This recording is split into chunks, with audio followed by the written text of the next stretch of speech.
안녕하세요. 긴급경제TV입니다. 영상 보시기에 앞서 구독과 좋아요를 눌러주신다면 저에게 크나큰 동기부여가 됩니다. 감사합니다. 여러분, 퇴근하고 또 출근하는 사람들이 있습니다. 본업 끝나고 배달 뛰고 주말에 또 알바하고 이게 무슨 특별한 이야기가 아니에요. 지금 대한민국 직장인 절반 가까이가 이런 삶을 살고 있거든요. 중소기업 상용 근로자 중 투잡을 뛰는 사람이 40만 4천 명, 통계를 작성한 이래 역대 최대입니다. 거기에 임금 근로 새 일자리는 1년 새 25만 개가 증발했어요. 일자리는 줄어드는데 먹고 살려면 투잡을 뛸 수밖에 없는 겁니다. 오늘은 이 숫자들 뒤에 숨겨진 진짜 이야기를 해볼게요. 왜 이렇게 됐는지, 누가 가장 힘든지, 그리고 앞으로 어떻게 되는지 끝까지 보시면 여러분의 일자리가 안전한지 스스로 점검할 수 있는 기준도 드리겠습니다. 자, 먼저 지금 한국 고용시장이 어떤 상태인지 큰 그림부터 보겠습니다. 숫자로 보면 겉으로는 괜찮아 보여요. 2026년 1월 취업자 수는 2,798만 6천 명입니다. 전년 같은 달보다 10만 8천 명이 늘었어요. 15세에서 64세 기준 고용률은 69.2%로 1월 기준으로는 역대 최고치를 찍었습니다. 실업률도 3.0%, 나쁘지 않은 숫자죠. 13개월 연속 취업자가 늘고 있다. 이것만 보면 고용시장이 건강해 보이잖아요. 근데 함정이 있습니다. 증가폭이 13개월 만에 가장 작아요. 쉽게 말해서 엔진은 돌아가고 있는데 점점 느려지고 있다는 뜻이에요. 비율을 하나 들어볼게요. 자동차가 달리고 있긴 한데 속도계를 보면 시속 100에서 80, 60, 40으로 떨어지고 있는 거예요. 아직 멈춘 건 아니지만 조만간 멈출 수도 있다는 경고등이 켜진 겁니다. 2025년 5월에 취업자 수가 사상 최고치인 2,916만 명을 찍었거든요. 그런데 12월에 2,820만 9천 명으로 줄더니 2026년 1월에는 2,798만 6천 명까지 떨어졌습니다. 전월 대비로 보면 한 달 만에 22만 3천 명이 빠진 거예요. 계절적 요인을 감안하더라도 하락 속도가 심상치 않습니다. 이게 단순히 겨울이라 줄어든 게 아니에요. 구조적인 문제가 밑에 깔려 있거든요. 특히 새 일자리가 만들어지는 속도가 확연히 느려졌습니다. 경제가 돌아가는 척은 하는데 실제로 사람을 뽑는 곳이 줄고 있다는 신호입니다. 그런데 더 무서운 건 누가 줄고 누가 느는지를 보면 나와요. 20대 취업자가 무려 19만 9천 명이 줄었습니다. 반면에 60세 이상은 14만 1천 명이 늘었어요. 젊은 사람은 일자리를 못 구하고 나이 든 분들은 쉬고 싶어도 못 쉬는 거예요. 완전히 뒤집힌 구조입니다. 국가데이터처에서도 이걸 K자형 양극화라고 표현했어요. K라는 알파벳 보면 위로 가는 선과 아래로 가는 선이 있잖아요. 고용시장이 딱 그 모양입니다. 한쪽은 올라가고 한쪽은 추락하고 같은 나라인데 완전히 다른 세상을 살고 있는 겁니다. 이게 왜 위험하냐면요. 양극화가 고착되면 사회 전체의 활력이 꺼져요. 젊은 층이 희망을 잃으면 소비도 줄고 결혼도 안 하고 출산은 더더욱 안 합니다. 결국 인구 문제까지 연결되는 거예요. 자, 이제 가장 심각한 부분으로 들어갑니다. 바로 청년 고용 문제예요. 솔직히 이 숫자를 보면 충격적입니다. 15세에서 29세 청년 고용률이 43.6%입니다. 2021년 1월 이후 5년 만에 가장 낮은 수치예요. 청년 실업률은 6.8%로 5년 만에 최고치를 찍었습니다. 전체 실업률이 3.1%인데 청년은 그 2배가 넘는 거예요. 이걸 교실에 비유하면 이해가 쉽습니다.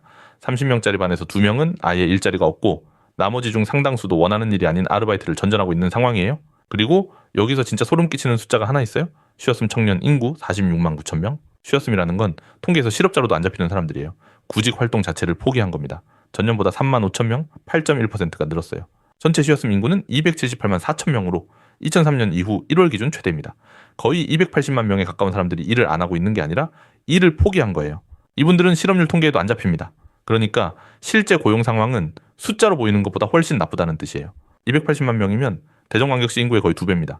도시 하나 분량의 사람들이 아무 일도 안 하고 아니 못하고 있다는 거예요. 이 숫자가 얼마나 큰 건지 실감이 되시죠? 이렇게 된 걸까요? 원인이 하나가 아니에요. 여러 가지가 동시에 터지고 있는 겁니다. 첫째, 인구 구조 변화입니다. 생산 가능 인구 자체가 줄어들고 있어요. 젊은 사람이 적어지니 시장 전체가 고령화 방향으로 쏠리는 겁니다. 둘째, 신규 채용 자체가 줄고 있습니다. 기업들이 경력직만 찾아요? 신입을 뽑아서 키우는 게 아니라 바로 일할 수 있는 사람만 원하는 거죠. 셋째, AI 자동화의 영향이에요. 예전에 신입사원이 하던 데이터 정리, 보고서 초안 같은 일을 이제 AI가 합니다. 초급 사무직 자리가 빠르게 사라지고 있어요. 마지막으로 미스매치 문제입니다. 청년들이 원하는 일자리와 실제로 있는 일자리 사이의 간극이 너무 커요. 좋은 자리는 적은데 경쟁은 치열하고 나머지 자리는 지원자가 없는 구조입니다. 한마디로 정리하면 문이 좁아졌는데 문 앞에 서 있는 사람도 줄었고 그나마 있는 문도 AI가 대신 들어가 버리는 상황인 거예요. 이번엔 투잡 쪽 이야기를 좀 더 깊이 파보겠습니다. 아까 40만 4천 명이라고 했죠. 이 숫자의 의미를 제대로 이해하려면 맥락을 봐야 합니다. 2024년 10월에 39만 7천 명이던 투잡 쪽이 1년 만에 40만 4천 명으로 늘었어요. 6,670명이 새로 투잡 대열에 합류한 겁니다. 이건 중소기업 상용 근로자만 집계한 숫자예요. 대기업 직원이나 프리랜서, 자영업자의 투잡까지 합치면 실제 숫자는 훨씬 더 클 겁니다. 인크루트가 직장인 430명을 대상으로 조사한 결과 48.4%가 현재 부업을 하고 있다고 답했습니다.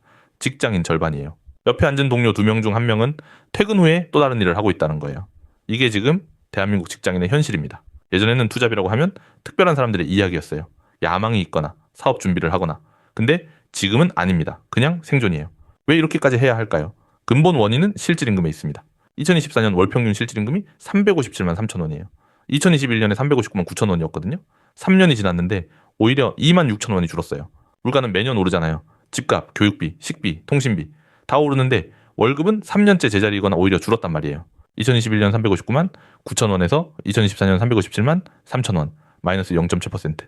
숫자로 보면 겨우 2만 6천 원 차이 같죠? 하지만 그 사이에 물가가 얼마나 올랐는지 생각해 보세요. 실질적으로는 체감 소득이 10% 이상 줄어든 것과 같습니다. 쉽게 비유하면 3년 전에 만 원으로 삼겹살 한 근을 살 수 있었는데 지금은 같은 만 원으로 반근밖에 못 사는 거예요. 월급은 그대로인데 장바구니가 비어가는 겁니다. 본업 월급만으로는 월세 내고 밥 먹고 교통비 쓰면 남는 게 없어요. 그러니까 투잡을 뛸 수밖에 없는 겁니다. 삼성전자가 한국 C세대 직장인 1021명을 대상으로 조사했더니 79%가 부업을 고려하고 있다고 답했어요. 10명 중 8명이에요. 이건 단순히 용돈벌이 차원이 아닙니다. 생존의 문제라는 거예요. 월급만으로는 미래를 설계할 수가 없으니까요. 결국 이런 변동성 높은 고용시장에서 살아남으려면 빠른 정보와 정확한 판단이 생명입니다. 지금 같은 시장에선 제일 중요한 건 정보입니다. 발빠른 시장에 대응하려면 누구보다 빠르게 시장을 파악해야 남들보다 우위에 설 수 있습니다. 구독자님들에 한해서 지금 시장의 흐름과 앞으로의 전망에 대한 견해를 전문가의 관점으로 파악해서 공유해드리겠습니다. 자세한 건 고정 댓글에 적어놨으니 구독 잊지 말고 눌러주세요. 자, 그럼 이제 본격적으로 이 일자리 위기가 우리 경제 전체에 어떤 영향을 미치는지 분석해 보겠습니다. 일자리 문제는 절대 고용 통계에서 끝나지 않아요. 경제 전체로 퍼져나갑니다. 일자리가 줄면 가장 먼저 타격을 받는 게 소비입니다. 당연한 거죠. 돈을 못 벌면 돈을 못 쓰니까요. 실제로 지금 자영업 현장에서는 이미 한파가 불고 있어요. 식당 매출이 줄고 쇼핑몰 공실이 늘고 있다는 뉴스가 쏟아지고 있잖아요. 일자리가 줄면 가계 소득이 떨어집니다. 소득이 줄면 소비를 줄이게 되죠. 소비가 줄면 자영업자와 소상공인 매출이 떨어져요. 매출이 떨어지면 그 가게들도 직원을 줄입니다. 그러면 또 일자리가 사라지고 이게 바로 악순환이에요. 한번 빠지면 스스로 빠져나오기가 정말 어렵습니다. 지금 서울시가 소상공인 안심통장이라는 이름으로 연 4.8% 금리에 2천억 원 규모의 대출을 공급하겠다고 나선 것도 이 악순환을 끊으려는 시도입니다. 1천억 원이면 적지 않은 돈이에요. 하지만 서울에만 소상공인이 수십만 명인데 이걸로 충분하냐는 의문이 있습니다. 응급처치는 되겠지만 근본적인 해결책은 아니라는 거죠.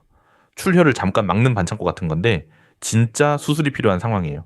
이번에는 고령층 이야기를 해볼게요. 아까 60세 이상 취업자가 14만 1천 명 늘었다고 했잖아요. 이걸 좋은 신호로 봐야 할까요? 전혀 아닙니다. 10대 이상에서 늘어나는 일자리 대부분이 단기, 저임금, 비정규직이에요. 공공 일자리 사업으로 만든 자리가 많습니다. 노후 준비가 안 돼서 일을 안 할 수가 없는 거예요. 건강이 안 좋아도 쉬고 싶어도 돈이 없으니 나와서 일하는 겁니다. 한국의 노인 빈곤율은 OECD 국가 중 구동의 1위예요. 65세 이상 노인 중 약 40%가 빈곤선 이에서 살고 있거든요. 여기서 정말 가슴 아픈 통계가 하나 있어요. 80세 이상 남성 자살률이 전체 평균의 3.7배입니다. 경제적 어려움, 건강 악화, 사회적 고립 이 세 가지가 겹치면서 벌어지는 비극이에요. 고용 통계 숫자 뒤에 이런 현실이 있다는 걸 우리가 기억해야 합니다. 그리고 60대 이상 고용 증가폭도 점점 줄고 있어요. 2021년 1월에는 오히려 마이너스 1만 5천 명이었던 적도 있거든요. 지금 14만 1천 명이 늘었지만 이 증가세도 둔화되고 있습니다. 자, 이제 앞으로를 봐야겠죠? 과연 이 상황이 나아질 가능성이 있는 건지 아니면 더 나빠질 건지 전문가들의 전망을 정리해봤습니다. 결론부터 말하면 단기적으로 낙관할 수 있는 근거가 별로 없어요.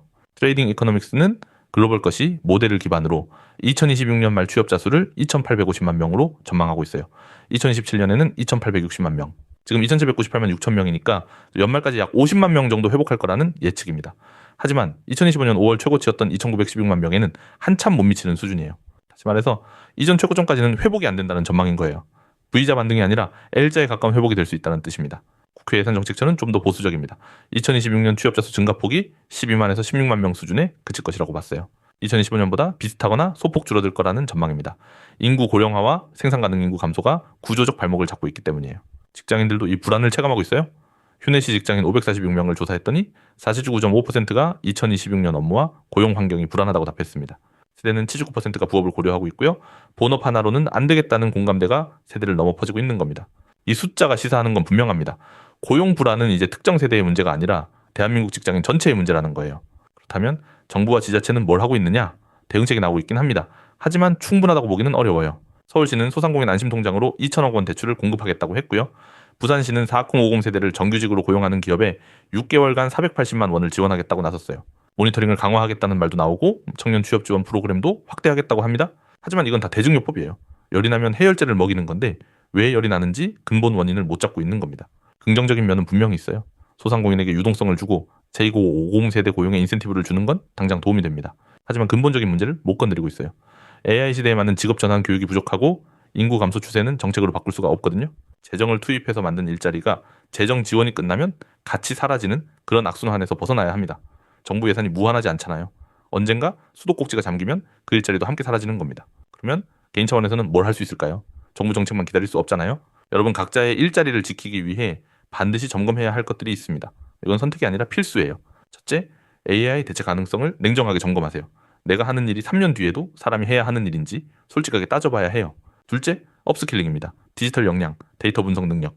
이런 건 이제 선택이 아니라 생존 스킬이에요. 나이가 많든 적든 상관없어요. 셋째, 소득 다각화를 단순 부업이 아니라 커리어 복수 트랙으로 만드세요.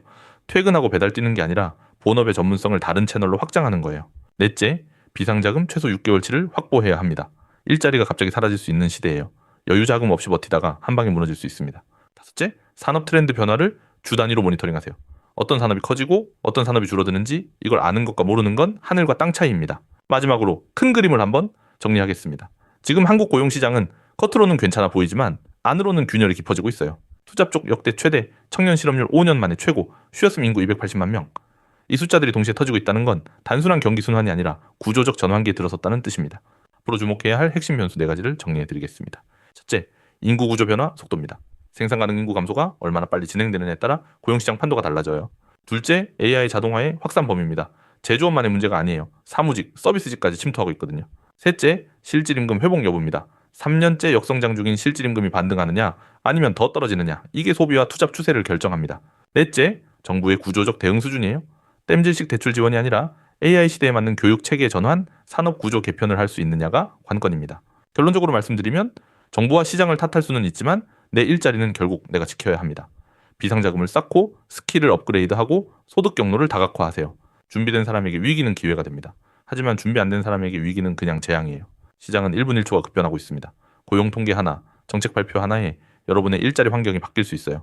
구독자분들에게는 결정적 신호가 포착될 때 실시간으로 정보를 전해드리겠습니다. 청년 실업률이 7%를 돌파하는 순간, 정부가 대규모 고용 대책을 내놓는 순간 그 타이밍을 놓치지 않도록요. 구독 버튼 꼭 눌러주시고 고정 댓글도 확인해주세요. 여러분의 일자리와 자산을 지킬 골든타임 제가 직접 챙겨드리겠습니다.